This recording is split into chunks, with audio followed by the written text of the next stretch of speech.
सरस्वती मैया के हो खता विसर्जन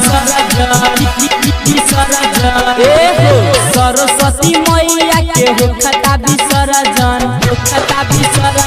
सुन न सरस्वती मैया के हो खता विसर्जन चल भाई मिल के कइल जाई दर्शन मिल के जयकारा लगाएंगे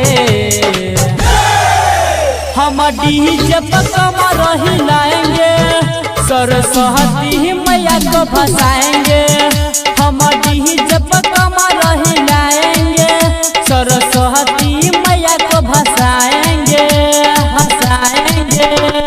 प्रेम से बोलिए सरस्वती मैया की।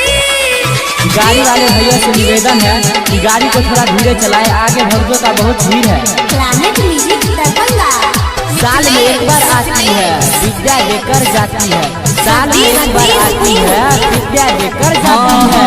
अथवा में लाल पट्टी हम सब बांधेंगे, रंगवा लाल गुलाल उड़ाएंगे अथवा में लाल पट्टी हम सब बांधेंगे, रंगवा लाल गुलाल उड़ाएंगे। सब जन मिल के मूर्ति उठाएंगे, सब जन मिल के मूर्ति उठाएंगे, मिल के जयकारा लगाएंगे हम डीजे पर कमर हिलाएंगे सरस्वती मैया को भसाएंगे हम डीजे पर कमर हिलाएंगे सरस्वती मैया को भसाएंगे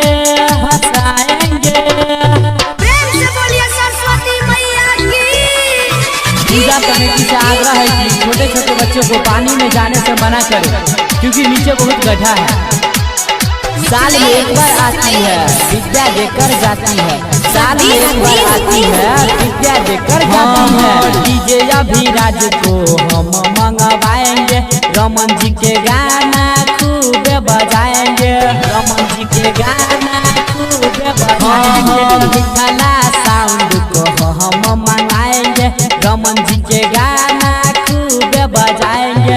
रंजित किशन को हम बोलाएंगे, चंदन रोशन को हम मंगाएंगे, मिल के जयकारा लगाएंगे हम डीजे पर कमर हिलाएंगे सरस्वती मैया को भसाएंगे